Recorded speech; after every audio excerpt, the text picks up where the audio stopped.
और भी बड़ा फेमस चीज है चक्रीय चतुर्भुज।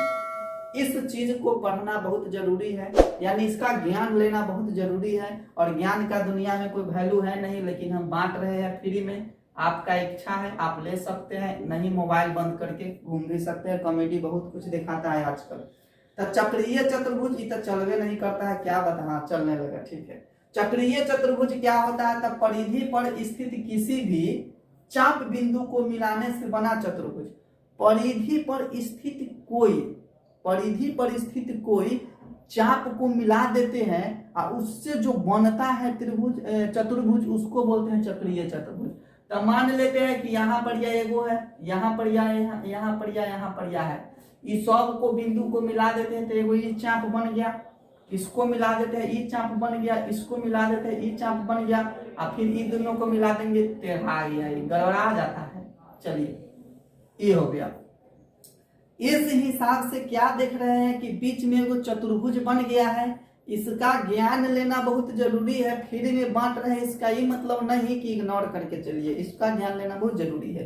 तो ये हो गया हमारा चक्रीय चतुर्भुज। चक्रीय चतुर्भुज वैसा चतुर्भुज का बोलते हैं जिसके चारों शीर्ष, यानी चतुर्भुज के चारों शीर्ष किसी वृत्त के परिधि पर हो, परिधि पर स्थित है तो चक्रीय चतुर्भुज कहलाता है। ऐसा नहीं कि ऐसने चक्रीय चतुर्भुज हो सकता है, ऐसू खींच दीजिएगा, ऐसू खींच दीजिएगा, कौनहू से खींच दीजिए। चारों शीर्ष जो है चतुर्भुज का कहाँ होना चाहिए? चतुर्भुज का चारों शीर्ष वृत्त के परिधि पर होना चाहिए, वो चक्रीय चतुर्भुज कहलाएगा। तो इससे रिलेटेड एक दो बात जान लेते हैं। देखिए चक्रीय चतुर्भुज जो होता है ना, चक्रीय चतुर्भुज के चारों कोण का मान 360 डिग्री होता है। ऐसे पहले से ही जानते हैं कि चतुर्भुज है तो उसका चारों कोण का योगफल कितना हो जाएगा?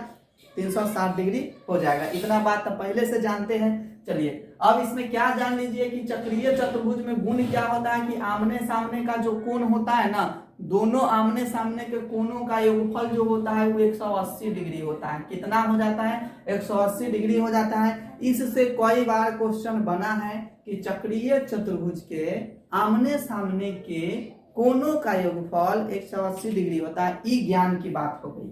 चलिए इतना ज्ञान जान लिए चक्रीय चतुर्भुज में तो बहुत है, इससे ज्यादा जानने की जानकारी अभी फिलहाल नहीं है। अब चलते हैं जीवा द्वारा अधिक कोण एवं निम्न कोण। ये क्या बताया सो समझ लेते हैं। एगो ये जीवा है ना, एगो ये जीवा हो गया, ठीक है। जीवा द्वारा जो है कैसे कैसे बन सकता है कोण, वो देखिए। ये जीवा द्वारा एक यहाँ से खींच देंगे और एक यहाँ से खींच देंगे, ये टेढ़िया गया है, इसको सीधा कर लेते हैं। जीवा द्वारा परिधि पर कोण बना, ये जीवा द्वारा परिधि पर कोण बन गया कि नहीं बन गया? बन गया। उस हिसाब से यहाँ भी ये जीवा द्वारा परिधि पर कोण बन गया, ठीक है। तो इसमें अधिक कोण और निम्न कोण क्या हो जाता है वो जरा समझ लीजिए आप।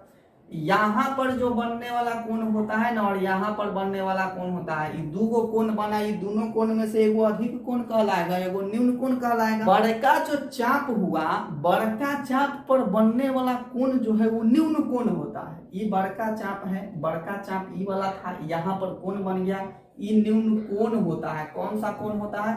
निम्न कोण होता है। ये छोटका चाप पर जो बना वो अधिक कोण होता है। कौन सा कोण होता है? अधिक कोण होता है। अब ये अधिक कोण क्या होता है और निम्न कोण क्या होता है, इसके बारे में पहले से वीडियो बना दिए हैं, आप जाके टाइम मिले तो देख सकते हैं।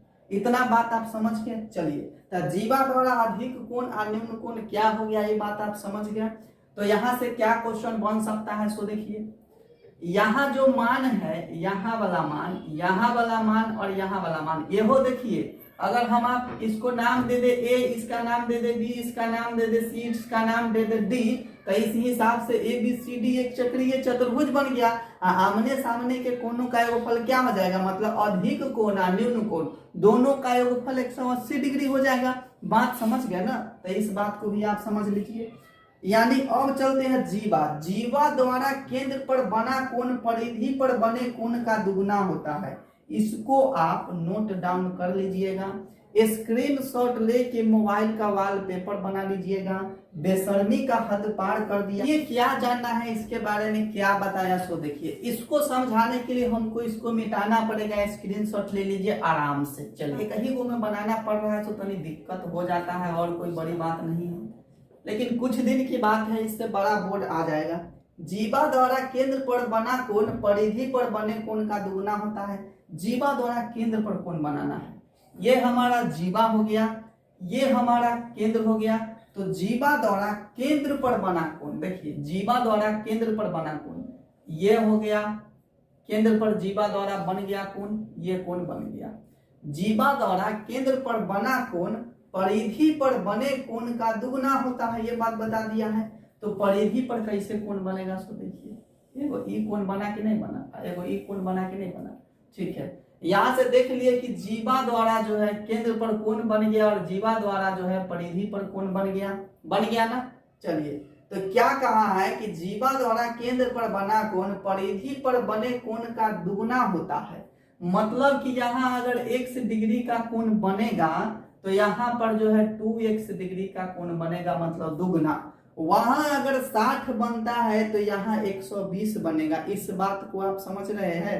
जीवा द्वारा परिधि पर बना कोण केंद्र पर बनने वाला कोण का दुगुना हो गया। इतना बात समझना था, आप समझ चुके होंगे। अब चलिए, तो इस हिसाब से उसका कई बार यूज होता है। अब नीचे वो फिगर बना दिया, उस फिगर को जरा ध्यान से देख लीजिए। आप उस फिगर को जरा ध्यान से देख लीजिए।